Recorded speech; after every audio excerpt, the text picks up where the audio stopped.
You most certainly are.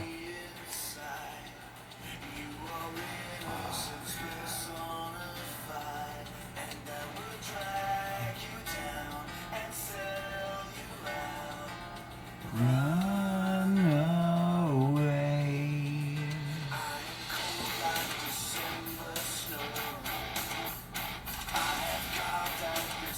I'm satisfied. Did we get CM Punk? Nah. Did we get an okay show? Yeah. Was it as good as Vegas? Nah. Do I care? Not so much. There's a few things they have to work on. They'll get it sorted out, man. The announce crew. JR's there, but JR is like 80, man. They got to get some new blood because like it's a new generation, dude. You got to get some new guys, man. I recommend JD from New York. What? Yeah, recommend that guy. But I'm happy, dude. I like Jericho. Jericho's my boy. He's a Canadian guy as well, too. Yeah, he's deep with the hearts. Love that guy, man. I'm on about my 12th news show right now, so I'm catching pretty good. As you can see, my mood, my persona. The Reitman persona is large right now, all because of wrestling. Nah. Great match. Great match for the title. Hangman Page, dude. Yeah. He did a really good job. Young dude, he's gonna get there, man. He's gonna get there. Old Cool Mike told you. Cool Mike told you that Hangman Page wasn't quite ready, but give him about 6 more months, dude. Everybody else seen it. In my mind, Jericho right now is the number one guy. Number one guy. Omega's match tonight, and my God, Omega has 0 balls, man. 0 balls. Like, after watching that with Pac, I'm like, dude, to me, I put Omega and I put Pac on a level that's here, rather than like here, which is more like, you know, like Jericho's about here compared to like Omega and Pac.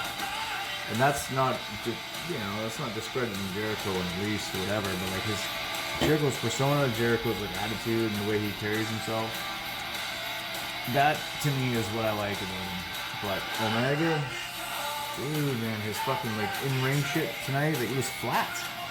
Those guys did not have chemistry, and the whole like Omega coming out there and pretending like he overlooked Pac and all that shit is like, how the fuck do you overlook Pac? For real. I'm glad that Omega lost because it wasn't a very good match between the two. And I think Omega should only be putting on like amazing matches, which kind of sucks for Omega, man, because he has to go there every single time and put on a fucking great match. But I thought it was flat. He only threw like 4 V triggers the whole match, and I was kind of like sitting on my hands, man, crickets. You know, it's fucking brutal that a guy like that, who we're all known, and goes out there and puts great matches. He has to go out there every single fucking time and knock the doors off the place, but that's what he has to do, right? So sorry for knocking you, Omega. I did not like the match you put on tonight. The Young Bucks. I'm going like top to bottom, by the way. So like the Young Bucks, dude, the Young Bucks and the Lucha Brothers, sign me up. Anytime those guys are in a room together, or those guys want to fucking do anything together, they want to do some like paper crocheting together, or they want to like do anything together. Those guys kill it, dude. And the chemistry that they have together is fucking ridiculous. That ladder match today, and we all knew like going into it that Pentagon, like fucking, we're a bunch of smart marks here. So we all knew that like Pentagon had a hurt leg going into this shit. And oh my god, the stuff they were doing, I thought Nick Jackson died. Where was like the double table spot where he was coming off the ladder, double table spot? He was supposed to jump. and like land on both the tables. Dude, he landed on one table and he smacked his fucking head on the other one. I was like, is he gonna get up from that? Is he gonna get up from that? Luckily for us, he did. But I knew as soon as they pulled the mask off of Pentagon that it was going to be a win for the Lucha Brothers. But the stuff they did in that match was fucking revolutionary, man. Yeah, man. I don't know what to say. I don't know what to say. I can go through the spots. It doesn't matter if I go through the spots. It doesn't matter. it just blows your mind. To me, top match of the night. Right? Bar down. Top match of the night, man. Okay, so I'm gonna go down the card. Cody versus Sean Spears, which Ty Dillinger, perfect 10. He was still wearing a scarf that had the 10 on it or whatever. Arn Anderson, sorry, not Arn Anderson, it's Tully Blanchard. But we kind of had an idea that Arn Anderson was going to make an appearance tonight, right? I'm glad that he did. This would have been a perfect time for MJF to turn heel and go on Cody, because he was doing it the whole fucking night, man. He was like distracting the referee when the referee was like not expecting it to be distracted or whatever. And he was doing his things, like he was kind of doing like heel tactics without being a heel, and I was kind of looking forward to him turning heel on Cody at the end of the match. But then they started doing the promos for fucking the Lucha Brothers versus Young Bucks. What are you gonna do? I thought the MJF was gonna do it and be the heel that he was meant to be. Like, fuck Cody, but maybe Sean Spears and Cody are gonna do something in TV. But where does Sean Spears go from here? Right? Some more Fozzy. But where does Sean Spears go from here, really? So he did his thing, he smacked Cody in the head with a chair. So like, what are you gonna do now? Like, you're not gonna go back to being friends with the guy. You're just gonna kind of like beat up on smaller guys who are like not really as important and just like kind of be mid-card. I think that the All Out show, what it did tonight, it was a good show, but I would have done something. If you weren't going to turn MJF heel, why not have Sean Spears win with some kind of fuckery? Actually make him something worth watching, because now he's lost his steam. What's with the contacts? You're not the Undertaker. You're not part of the ministry, bro. You weren't born with like straight white eyes. Get rid of that shit, man. Cool, yeah, it makes you look cool. But dude, come on, man. You're representing for Ontario. Get the fuck rid of those things. I did like Arn Anderson coming out there. And we all know that Arn Anderson could kick some ass back in the day. He still looks like an old farm boy who could probably smoke some ass, you know what I mean? So, kind of cool that he came out there, and it was good to see him and Tully interact in a way.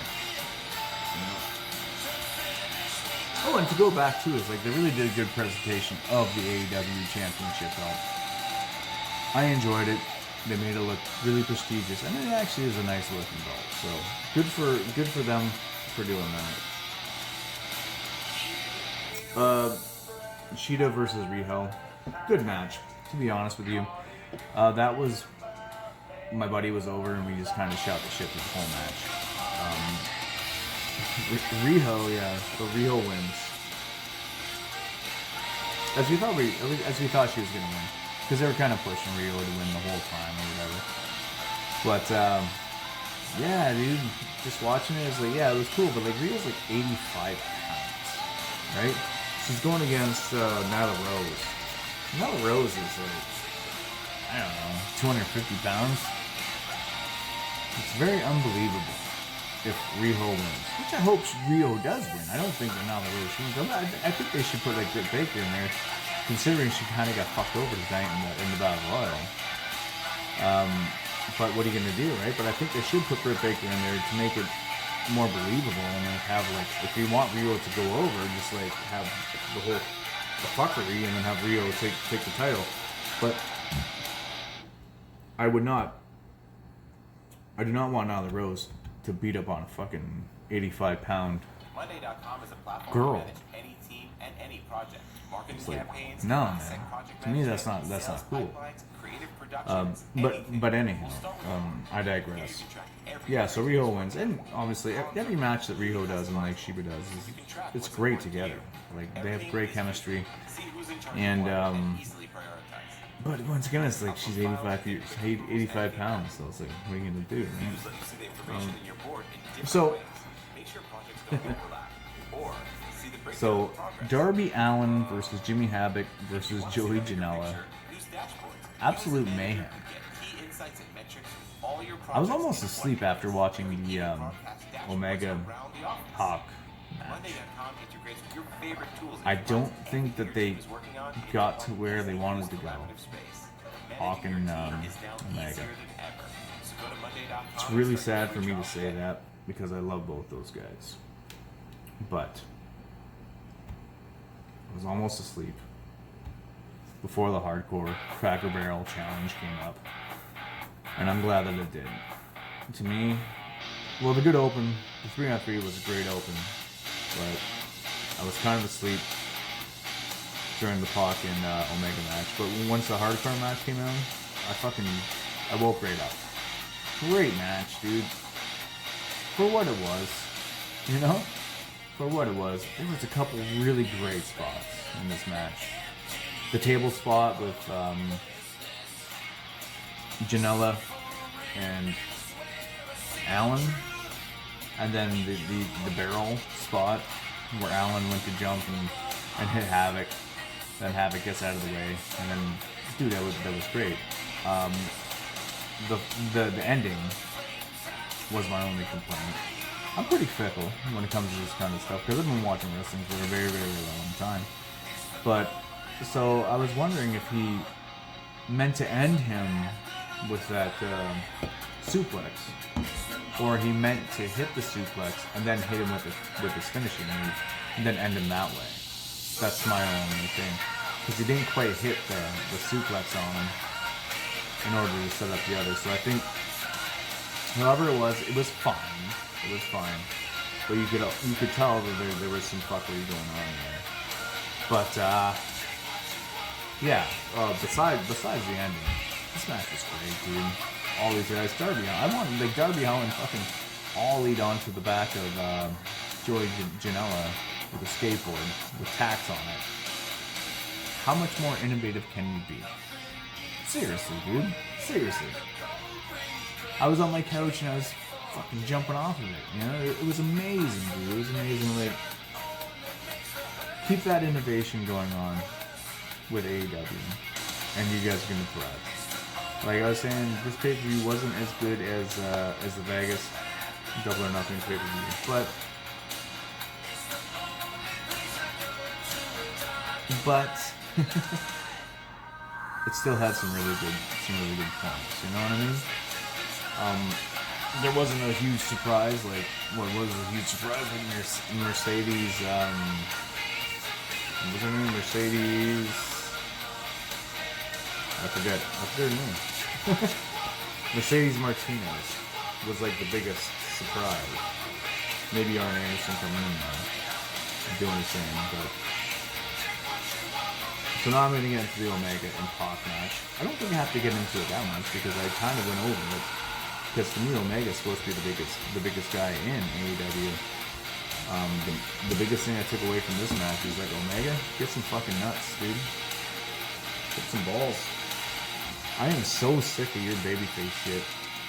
100%. And I've been saying that since you turned baby in fucking New Japan. You're great in the ring. But I hate the fact that you're a nice guy. Nice guys don't throw knees, Kenny Omega. Nice guys don't do moves that look like they're gonna paralyze people. Sorry.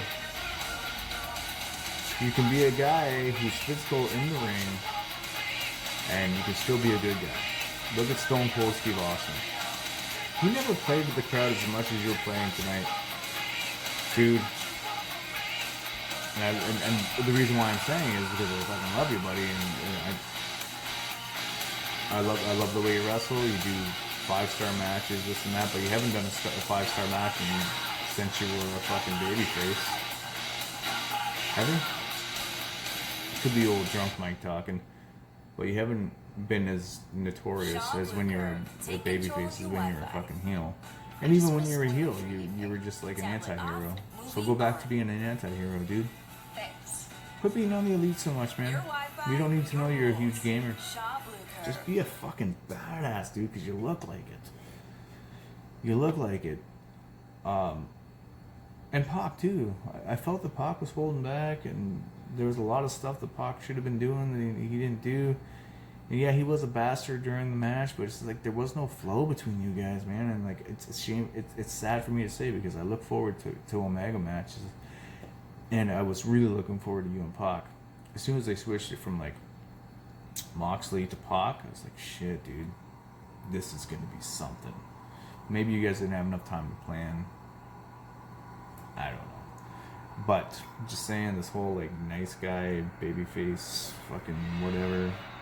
Get over it, please. For me, anyhow. And I love the new music. The new music is actually pretty babyface. It's like babyface music or whatever, but like I still dig the new music. So I don't know how you if you ever go like if you ever go heel, I don't know how you switch it, but still, it's nuts. Just fuck it, dude. You guys did tell a story. It was a relatively good story, but the match was flat, and I think you guys know that. So, when you have a 3-star match, you know, you have a 3-star match and it's flat, you're still doing some good shit. But yeah, I don't like the whole babyface Omega. Never did, man. Never really did. SCU versus the Jurassic Express. Now, Jurassic Express, is that a new term for these guys, or I'm not quite sure, but whatever it was, man, it was actually quite entertaining.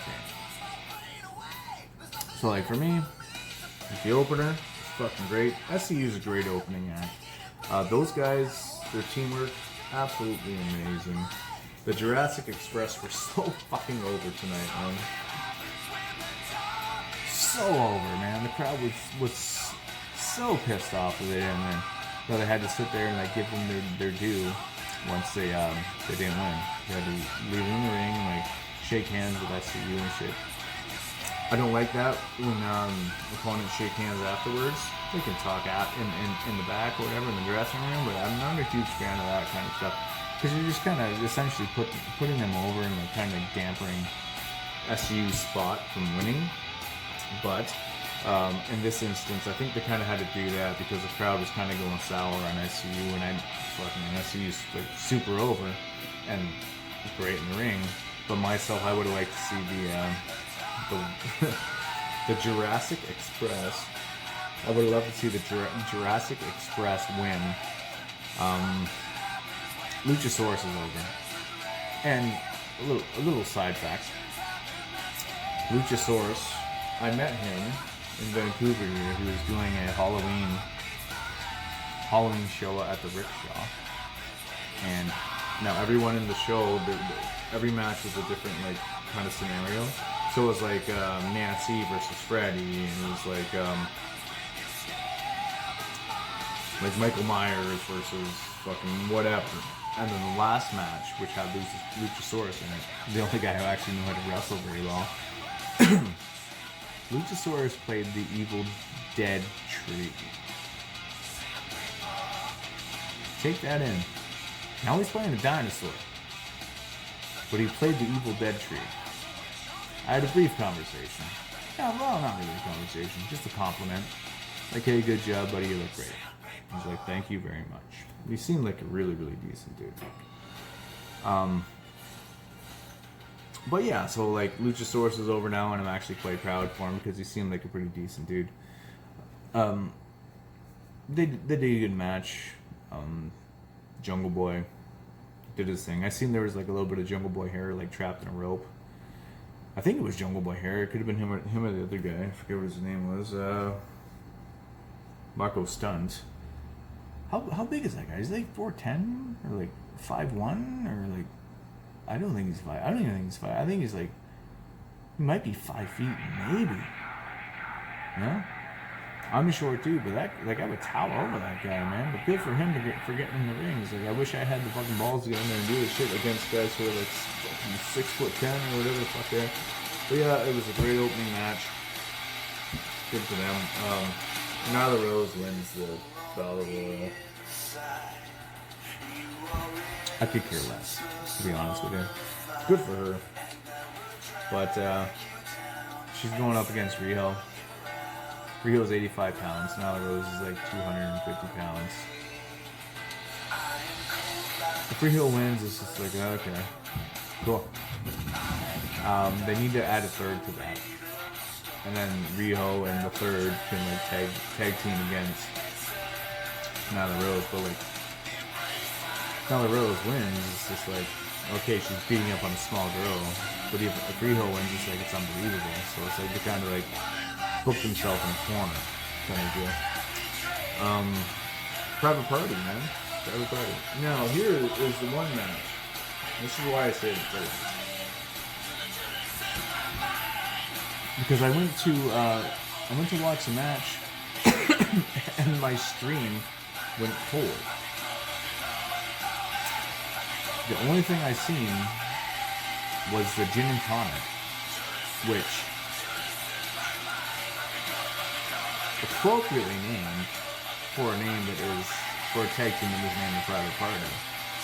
The gin and tonic moved amazing.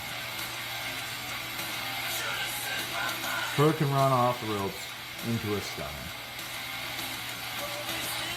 Fluid. Looks great. I cannot wait to see them on television going up against guys like the Young Bucks. And now LAX. Dude. Best tag team division in all of wrestling. 100% pro AEW. I thought we were going to see some CM Punk shit tonight. But, you know, maybe that was the alcohol talking. But yeah, no, man. Super excited to see what they're going to do in the future.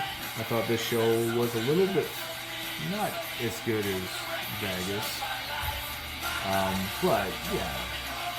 Still pretty fucking awesome. Wait till Moxley comes. And we'll see. There's going to be some new surprises going on to TV and the first pay-per-view and all that stuff. And super excited. So, if you like what I was saying today, subscribe, hit the subscribe button, like, and hit the notifications too.